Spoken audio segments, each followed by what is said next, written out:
Good afternoon. We're here in the Fairfield, Connecticut home of Dr. Richard L. Rubenstein, President Emeritus of Bridgeport University, and it's January 27th, 2013. Happens to be the birthday of my oldest child, Rafaela, so I'm in a good mood. Okay, that's up. Dr. Rubenstein is known for excellence in many fields, but this particular one-on-one will concern his works on the general field of theodicy and related metaphysics. Dr. Rubenstein is known in many circles for his book After Auschwitz, which came out in the 60s, and there's a follow-up book, second edition, which came out roughly... I think it was 1993. Okay, roughly 1993. And as many of you know, rightfully or wrongfully, Dr. Rubenstein is connected with the question, is God dead? And I say rightfully or wrongfully because Dr. Rubenstein is a very sophisticated individual, highly nuanced, and it's his thinking on the subject is probably quite complex. So this is an updated one-on-one with the Dr. Richard L. Rubenstein, and I'm going to start off with the question. At this point in time, Dr. Rubenstein, what is your thinking? Is God dead? Well, Mr. Birnbaum, it's not only at this point of time, it was right from the very start. I came to national attention at a conference on America and the Future of Theology, which was held at Emory University, I believe it was 1965. And I was asked to respond to Thomas Altizer, who was the leading Protestant death of God theologian. There's several things that I said at the time. One of the things that I said was that there's no way one can say that God is dead. One can speak of the death of God as a cultural event. And by that I meant that as far as millions of people are concerned, God had died. And that we were living in a society which was largely godless. And of course I took the Shoah, the Holocaust, as an example of people for whom God was dead. But I also said a couple of other things which resonated with the group. There were about 1,200 people at that conference. I'd say most of them were Southern Protestant pastors and professors of religion. And I said, if God is dead, I will not dance at the funeral. The reason I said that is because Tom Altizer had written a book, the title of which was The Gospel of Christian Atheism. Well, the gospel is the good news. What he was saying is the death of God is good news. And I was saying that it is not good news, and it can only, to the extent that it's true, it can only make things bad and get worse. And that resonated with the group. They understood what I was talking about. But very clearly, I was not an atheist then, I'm not an atheist since. As I mentioned to you in our conversation, in the second edition of After Auschwitz, which I'm proud to say was published by Johns Hopkins University Press, so that there was kind of the vindication that a university press felt that what I was saying was of sufficient seriousness that they could publish it. my final chapter is called God After the Death of God. And having read some of your material, I would say that's where you and I seem to be somewhat in harmony. Where would you see the harmony? Well, in my chapter, God After the Death of God, I speak of two different kinds of approaches to the relationship of God and the world. One I call a system of gaps, and the other I call a system of continuities.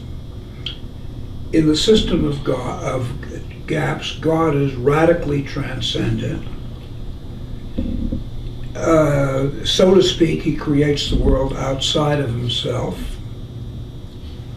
And the best example of this is Calvinism, where God creates the world outside of himself, that there is no connection between his decision to either save or to damn people, and therefore there's no way that people can find a connection to God. And that, I call that the system of gaps. There is a gap between God and man, and it's a radical gap. You get some of that in the Bible, but I don't think it meant that. I'm thinking of Machshavotechem lo machshavotai v'dirachechem lo dirachai. For thy ways are not, thy thoughts are not my thoughts, neither are my ways your thoughts, was Isaiah. But the other is a system of continuities, where, in a sense, God is the primordial source out of which the world comes. So that in some sense, everything in the world is perhaps an epiphenomenal manifestation of the divine, but it's as if God creates the world, I have to say, out of herself. Right. The reason I have to say out of herself, you have the same feeling, is because these are metaphors of maternity, Right. not paternity. Right. I use the term cosmic womb of potential. Yeah, well, I also use womb. And the reason you and I use these terms is that it's an old tradition, and if you go down that path, the path's been trodden before us. And what we've done is we've seen that, there, in this field, it's not so easy to invent new things. If you have any respect for the great thinkers who come before us. Right. As we both know, on some level, everything has, on some level, somewhere, somehow been said before. On another level, there is plenty of room to, Absolutely, for a new paradigm, tapping into an old theme, which you do in your work and I do in my work. right. I must say it's this is so fascinating to me, because as a youngster, rightfully or wrongfully, you were associated with the atheistic camp, probably wrongfully. Well, there was a great deal of hostility Right. to me. Yeah, let me put it to you this way. I've made this statement a number of times. I've always been struck by the fact that a number of people will always tell me and never ask me. Right. So I was seen as the bête noire. Right. But hear me out. But on some level, one could say that you're saying, and frankly, I'm also saying, that the old paradigm is dead. That you need a new paradigm. Now, the new paradigm may dovetail with an ancient paradigm. I think it does. Right. But it probably diverges from the sort of classic mainstream paradigm. Well, I would say that what it diverges from is the kind of insistence on a transcendent creator God who creates outside of himself, and who creates individuals. And then you've got the question, well, what's the relationship between the individuals and the God? And the answer has to come down to it's a commanding relationship. In reality, you express it in what I read of your work, that we all go through a process of creation, which is an extension of the way in which divinity has gone through a process of creation. And but I have to tell you one thing. My wife used to tell me, Richard, you owe a great deal to your enemies. And I said, how do you say that? I'm talking about intellectual enemies. She says, well, they taught you how to behave calmly. And you notice, you don't find in me attacking the people who said these things. I challenge you to find it. I just went ahead and did my work. You know, you have to be at a certain level to be worthy of being attacked. You know what I'm saying? Yeah. I think you have to view it that way. Yeah, I also understood where people were coming from. They thought I was dislodging something, which was very precious to them. I'm not unfamiliar with the field of the sociology of religion, and so I read, for example, Peter Berger's work, The Sacred Canopy, in which he talks about how the loss of faith can lead to anomie. And anomie is one of the most threatening experiences, the experience of meaninglessness and hopelessness. And so I can understand why people thinking I was saying one thing, although they could have asked, Right. that they would see me as just confirming their sense of hopelessness and anomie. Right. That's a very, of course, that's a very could be very disturbing to people. But you didn't say that, you know. Yeah, well, you never said that. Right. Yeah, I did not say that. I might say that the classic sort of paradigm, I would respin it in my terms, is that God is there and we are here. Yeah, I buy that. Yeah. Whereas my paradigm, and it seems like your paradigm, is that it's one continuum. There's one continuum. That's exactly right. Right, That's why I call it a system of Right. continuity. And my proposition in my books, God and Evil and God and Good, is that if you propose God is there and we are here, it all breaks down. The Yeah. logic eventually breaks down. It just simply does not work. That's right.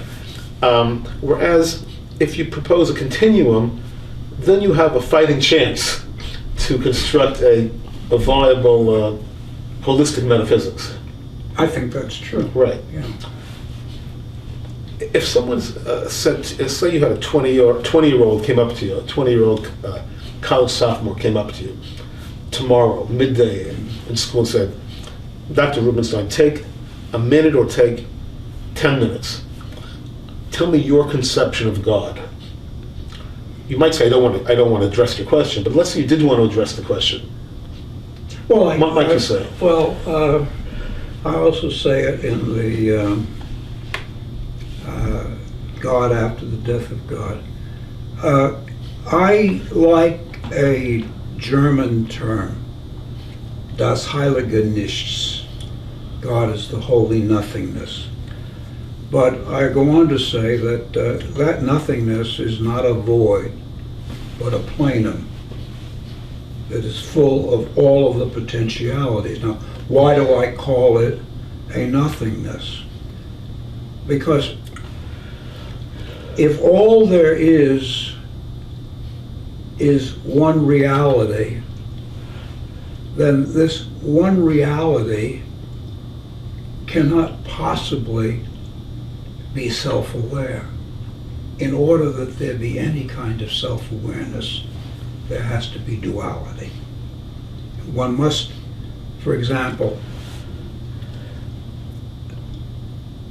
I know myself partly because I'm sitting here and talking to you. It's the duality. It is the going from a condition of being self-enclosed, and hence without any reference to anything, to breaking out of the self-enclosure. We both have, one way or another, have spoken of our admiration of Rabbi Isaac Luria and his Kabbalism, and he speaks of the moment of creation, the Shvirat HaKelim, the breaking of the vessels. In a sense, God becomes God when there is otherness confronting God. Before that, God, Deus in se ipsum, God as he is in himself, to use the Latin, is a reality that is so self-enclosed that it's almost as if there's nothing there. Of course, there is everything there in potentia, and you use the word potential a Right, lot. that's the core of my metaphysics. Yes, I mean, everything is there in potentia, but unless there is duality, unless something comes forth from God, you don't have it. So to me, calling God the Holy Nothingness, or the Urgrund, which is another German phrase, are simply ways of saying that God requires otherness in order that he can be.